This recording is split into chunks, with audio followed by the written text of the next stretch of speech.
Hey, my wonderful, wonderful, beautiful people. A pleasant afternoon to you. So, beautiful people, I came across a post. Apparently, it's a popular vlogger and, those comedians, those people who know how to make memes and so on. Apparently, he was the one, I'm told, who paved the way for some of the popular ones that we probably know of. And maybe you know him, some Kevin person. And to be honest, he doesn't look familiar. But he poured out his heart, his soul, his mind. I don't know how recent it was about, I don't know if he was saying the mother of his child left him or she's dead, I think it could be that she left him.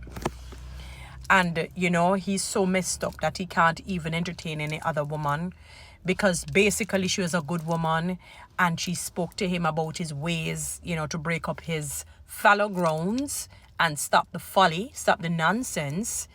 And he refused to listen. Men do struggle with listening to women. I don't know. There is something in them. Men are natural born leaders. So, and they have been taught. Yes, they have been. And this is coming from Bible days. If you look at the book of Malachi, quite a number of these men would divorce their wives on nonsense. If she sneezed, if she burnt the food, if she was on her period and didn't say anything when he wanted to make love. If she interrupted a meeting that he had with his men, when I say men, brothers, and with men, you know what I mean? Men's meeting. Nonsense. And the woman had to walk behind the man, and you know how the culture was. So she was seen as second class, third class. She was seen beneath the man. So for her to come and advise men was unheard of. It's like a disrespect, a slap in the face. And that culture carried right through. It's systemic. So when you see men not responding to women, especially if the woman is strong and she's actually right, they struggle with it.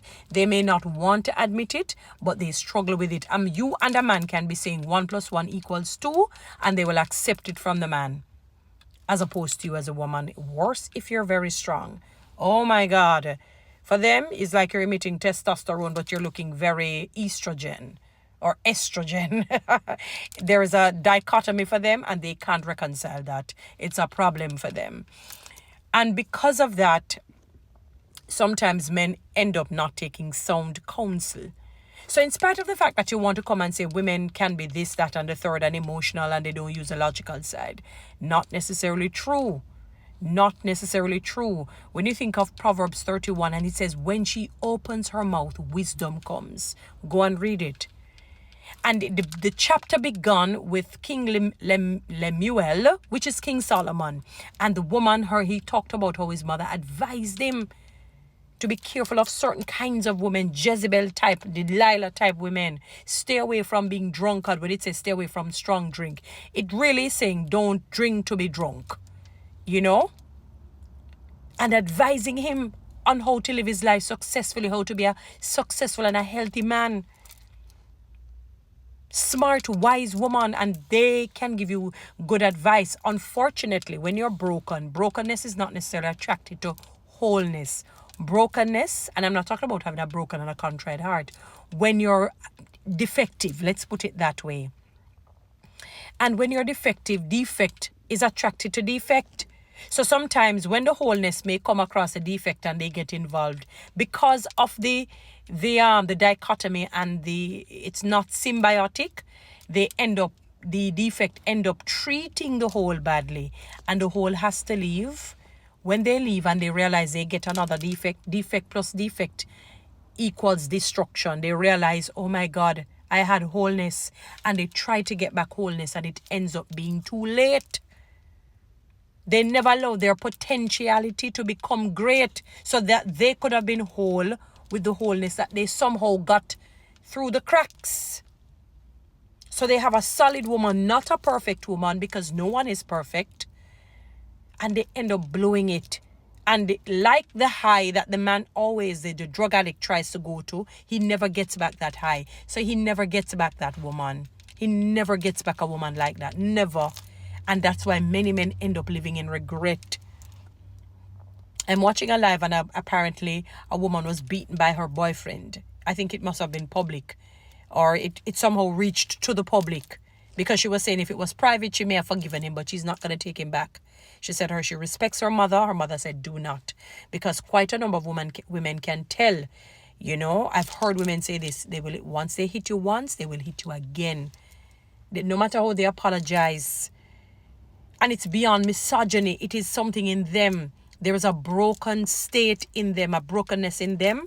There's a defect in them. And if that is not addressed, trust me, a woman, if the dead could talk, some of them, they end up not necessarily meeting the right maker.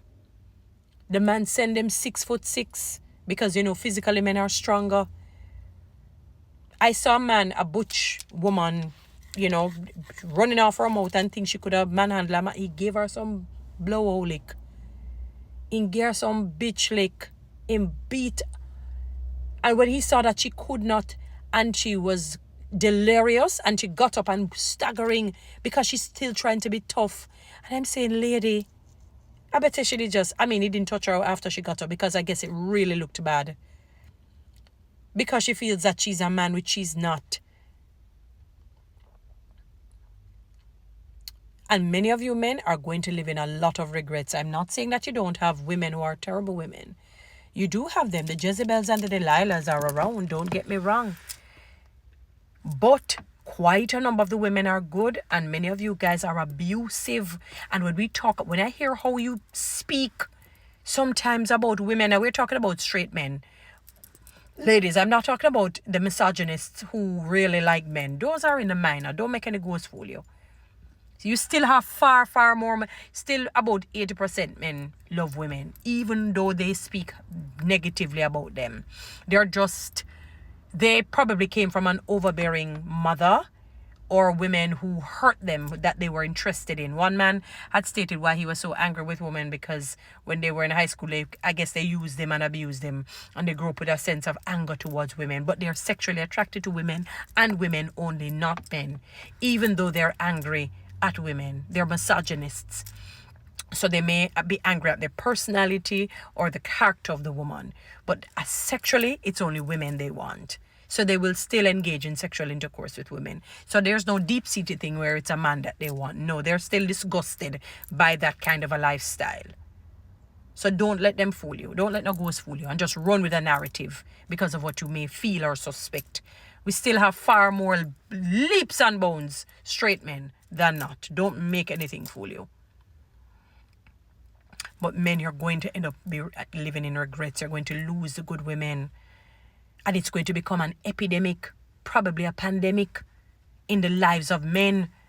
And it's going to be detrimental. And you can't go and say you're going to, if you can't get her in a wholesome way, you're going to get her in an unwholesome way. It's not going to work because the hand of God will be protecting us women. This beating of women, you know that the women they're the weaker vessels. We're the weaker vessels. And you know that we can't handle that. And physically, it damages the woman. And that's why sometimes some women develop all sorts of illnesses because of the battering and the bruises. You're hitting up the cells and the muscles and the tissue. And it can't take it. So, it probably cause some of them to have cancer and develop some debilitating diseases and illnesses. Because you can't control your cells. It doesn't matter if you find that she's nagging or her mouth is feisty, leave then. Even if you feel like you're in love with her, leave. You have to just make up your mind. Life is tough. You have to just bear your crosses. But don't stay and beat upon the woman. Don't stay and tell her all types of things. Remember, in the book of Peter, it says husbands, don't embitter your wives. Don't be harsh with them. Don't abuse them, because if you do, your prayers are going to be hindered. Men, many times your prayers are not answered because of how you're treating your wives. You're too harsh with how you speak to her and what you're doing to her physically. Both your words and your actions. If, again, you're getting involved with a woman who refuses to change and is abusive to you verbally and even trying to hit at you physically, for them it's not painful like yours, leave. Walk away. There are always better and more fishes in the sea. You just have to be prepared to wait and to make yourselves better. Get help, get mentorship, counseling, all kinds of things that will help you. Many of you it's going to be an epidemic and a pandemic of not having women. Guys, you know what to do. Read TikTok and YouTube. Subscribe. Give me a lion. Thank you.